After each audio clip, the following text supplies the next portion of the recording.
दोस्तों 30 सितंबर 2025 को उत्तर प्रदेश का एक जिला पड़ता है जौनपुर। इसी जौनपुर जिला के अंतर्गत पड़ने वाले एक एरिया गौरा बादशाहपुर के एक थाने के अंतर्गत एक छोटे से गांव कुछमुष्ट में एक शादी होती है। क्योंकि ये समय अभी शादी विवाह या फिर लग्न का नहीं है, लेकिन फिर भी ये परिवार के दोनों सदस्य मिलकर शादी कर लेते हैं। शादी जितनी अजीब तरीके से हुई थी, उतनी ही अजीब थी ये जोड़ी। दरअसल ये जो शादी जिस बेमेल समय पर हुई थी, उससे भी ज्यादा बेमेल थी ये जोड़ी, जिसमें दूल्हे की जो उम्र थी वो करीब 75 साल के आसपास थी, और वहीं जो दुल्हन थी वो उससे आधी उम्र की यानी कि करीब 35 साल की उम्र की दुल्हन थी। इसके बाद जब इन दोनों की शादी किसी प्रकार से हो जाती है और दोनों आपस में खुश होते हैं, वीडियो शेयर करते हैं और दोनों एक दूसरे को माला पहनाते हुए आपस में ताली भी बजाते हैं, बहुत खुशी मनाते हैं। किसी भी प्रकार की कोई जबरदस्ती वाली बात नहीं थी, विवाह दोनों की रजामंदी से ही हो रहा था। लेकिन शादी के अगले ही दिन कुछ ऐसी घटना घट जाती है जो कि न्यूज बन जाती है, और आज 1 अक्टूबर 2025 को इस तरीके की घटनाक्रम निकलकर उत्तर प्रदेश की जौनपुर जिला के अंतर्गत पड़ने वाली इसी गौरा बादशाहपुर के थाना के अंतर्गत लगने वाले इस कुछ गांव से निकलकर सामने आया है। तो आज की इस पूरी सच्ची घटना में आपको हम बताते हैं कैसे हुआ, क्या हुआ और कब हुआ। वेलकम टू द शो सच्ची घटना। दोस्तों, उत्तर प्रदेश का एक जिला है जौनपुर, और इसी जौनपुर जिला के अंतर्गत गौरा बादशाहपुर नाम का एक थाना लगता है। इसी थाने के अंतर्गत एक छोटा सा गांव है, नाम है कुछ कुछ। हुआ यूं कि यहाँ पर एक व्यक्ति अपने परिवार के साथ रहता था। उसके परिवार में उसकी पत्नी थी और इस तरीके से उसके परिवार वाले लोग रह रहे थे। दरअसल हुआ यूं कि आज से करीब 40 साल पहले, यानी कि 40 साल पहले इस व्यक्ति की शादी होती है। आज इस व्यक्ति की उम्र करीब 75 साल के आसपास थी, लेकिन आज से 40 साल पहले जब इसकी शादी होती है, तो बेलार गांव के रहने वाली एक दूसरी महिला से, यानी जिसका नाम अनारी देवी था, उससे इसकी शादी होती है। जब इसकी शादी होती है तो इसकी शादी के बाद इसकी काफी ज्यादा जिंदगी अच्छी चलती है। तो अनारी देवी से 40 साल पहले की शादी के बाद इन दोनों को कोई संतान नहीं होती है। ये लोग निसंतान दंपत्ति ही थे, और पिछले 1 साल पहले, यानी कि 1 साल पहले ही इसकी पत्नी अनारी देवी की मौत हो जाती है। अब ये 75 वर्षीय बुजुर्ग जो थे वो अपने परिवार में अकेले ही रहते थे, और इनकी कोई संतान नहीं थी। इनकी जो संपत्ति थी वो भी सब तनहा पड़ी हुई थी। अब पिछले 1 साल से इन्हें एक सनक सवार हो जाती है, एक धुन सवार हो जाती है दोबारा शादी करने की। बार बार ये जिद करते थे, बार बार अपने लोगों से कहते थे, अपने चचेरे भाई से और अपने छोटे भाई मंगरू राम से ही कहते थे कि मुझे शादी करनी है, मुझे एक घर बसाना है। लेकिन इनके घर वाले, इनके परिवार वाले और इनके रिश्तेदार इन्हें रोकते थे। इनका छोटा भाई मंगरू राम ये कहता था कि भैया संगरू राम बाबा, अब आप शादी करके करेंगे तो क्या करेंगे, आपकी अब ये जो उम्र है ये शादी की नहीं है। लेकिन फिर भी संगरू राम के मन में शादी करने की ललक थी। उनकी जिंदगी में उनको चाहिए था कि कोई ना कोई हो जो उनकी देखभाल कर सके, उनका साथ दे सके। और कहीं ना कहीं उनकी जो इच्छाएं थी वो अभी भी अधूरी ही रह गई। खैर, इसी बीच की खोजबीन तलाश में उनकी मुलाकात एक महिला से होती है, जिसके पति की करीब 7 साल पहले मौत हो चुकी थी। एक बीमारी के कारण जब उस महिला के पति की मौत हो चुकी होती है, तो उस महिला का नाम था मनभावती देवी। मनभावती देवी के 3 बच्चे थे, जो कि करीब छोटे छोटे उम्र के बच्चे थे। तो अब होता यूं है कि जब इन दोनों की नजरें आपस में चार होती हैं, ये लोग मिलते हैं, तो ये लोगों ने ये तय किया कि ये लोग शादी करेंगे।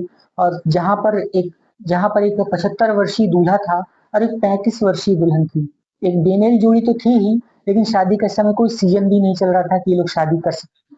खैर, इसके बाद ये लोग समाज के नियमों को धक्का बताते हुए, समाज की हंसी हसारत को पीछे छोड़ते हुए ये लोग नई जिंदगी का एक सफर शुरू करते हैं। और 30 तारीख को, यानी कि 30 सितंबर 2025 को, नवरात्रि के इसी पावन दिन में ये लोग शादी कर लेते हैं। गौरा बादशाहपुर के अंतर्गत पड़ने वाले एक मंदिर में जाकर ये लोग शादी करते हैं। उसकी बाकायदा वीडियो बनाई जाती है, और वीडियो बनाकर ये लोग काफी खुश थे और एक दूसरे को मालाएं पहनाते हैं, जयमाला पहनाकर ये लोग ताली भी बजाते हैं। काफी खुशी से ये लोग घर चले जाते हैं। लेकिन असली कहानी जो होने वाली थी वो इसके बाद ही होने वाली थी। दरअसल हुआ यूं कि जब दूल्हा और दुल्हन बेडरूम में जाते हैं और अपनी सुहागरात की पहली रात को मनाने के लिए बैठते हैं, तो ऐन मौके पर होता यूं है कि अचानक से दूल्हे की तबीयत बिगड़ जाती है। यानी कि जो 75 वर्षीय दूल्हे थे, संगरू राम, इनकी तबीयत खराब होने लगती है। जब खराब होने लगती है तबीयत, तो उसकी दुल्हन घबरा जाती है, कुछ कर नहीं पाती है। और देखते ही देखते ऐसा बताया जाता है कि इस दुल्हन का ऐसा बयान रहा है कि देखते ही देखते उन दूल्हे संगरू राम का जो गर्दन था वो टेढ़ा हो गया, और ऑन द स्पॉट वहीं पर उनकी डेथ हो गई। खैर, सुबह किसी प्रकार से होती है और सुबह हड़कंप मच जाता है। वो दुल्हन शोर मचाती है, चीखती है, चिल्लाती है, सबको इकट्ठा करती है। तो उसके मन में कहीं ना कहीं ये डर चल रहा था कि लोग मुझे ही इसका दोषी बनाएंगे, लोग ये कहेंगे कि मैंने ही कहीं ना कहीं इस तरीके से खौफनाक घटना को अंजाम दिया है, इनकी प्रॉपर्टी पाने के लिए मैंने इनका कत्ल कर दिया है। खैर, इस तरीके की घटना की वारदात की सूचना अब संगरू राम की छोटी भाई यानी कि मंगरू राम और उनके परिवार के लोगों को दी जाती है। तो दिल्ली में इनका परिवार रहता था।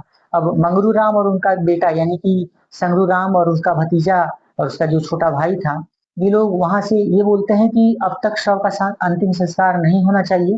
हम लोग जब आएंगे तो ही अंतिम संस्कार किया जाएगा, और हमारी जानकारी के बिना कुछ भी होगा तो हम इस बारे में कड़ी कार्रवाई करेंगे। और उन लोगों का ये कहना है कि हम इस शव का पोस्टमार्टम कराएंगे, हम ये जांच करेंगे, हम ये देखेंगे कि दरअसल हुआ क्या था। ये आत्महत्या है या फिर ये एक उनकी असामयिक मृत्यु हो चुकी है, या फिर इस तरीके से उनकी हत्या की गई है और प्रॉपर्टी पाने का एक साजिश रचा गया है। तो इस तरीके का एक घटनाक्रम उत्तर प्रदेश के जौनपुर जिला के अंतर्गत पड़ने वाले गौरव बादशाहपुर के एक थाना से निकल कर सामने आया है, जो कि कुशमुश गांव की एक सच्ची घटना है। वहीं प्रॉपर्टी के बाबत पता करने पर ये पता चला कि संगरू राम के पास करीब 2 बीघा के आसपास खेती वाली उपजाऊ जमीन है और उनके नाम पर ही एक मकान भी है, जिसके बारे में ये सारा घटनाक्रम का एक अंदेशा जताया जा रहा है कि प्रॉपर्टी लेने के चक्कर में उसकी पत्नी ने ही तो कहीं उसे रास्ते से नहीं हटा दिया। वहीं उसकी पत्नी ने ये कहा है कि वो पूरी तरीके से निर्दोष है और किसी भी तरीके की जांच के लिए वो पूरी तरीके से तैयार है। जहाँ की संगरू राम ने ये भी कहा था कि वो उसकी देखभाल करेंगे, उसके तीनों बच्चों का खर्च वो चलाएंगे और जिम्मेदारी वो सारी वो खुद उठाएंगे।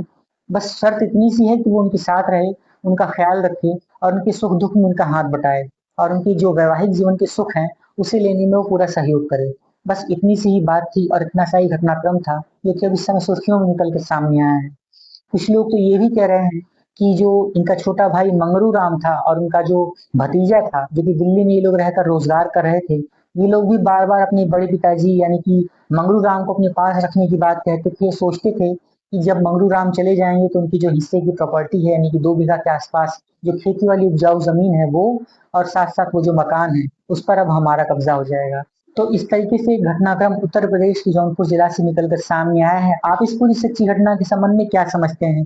घटना की इस वारदात को अंजाम आखिर किसने दिया होगा, या फिर ये एक असामयिक दुखद मृत्यु का क्षण था जब उनकी मृत्यु हो चुकी और शादी के अगले ही दिन उनकी इस तरीके से दुखद मृत्यु हो गई?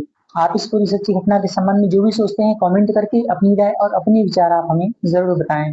और अगर आपको आज की वीडियो अच्छी लगी है तो इस चैनल सच्ची घटना को सब्सक्राइब कीजिए, बेल आइकन को ऑल पर सेट कीजिए और हमारी नई वीडियो की नोटिफिकेशन के लिए बेल आइकन को ऑल पर सेट करके हमारी नई वीडियो की प्रतीक्षा कीजिए। कमेंट बॉक्स में आप अपनी कीमती राय हमें दे सकते हैं।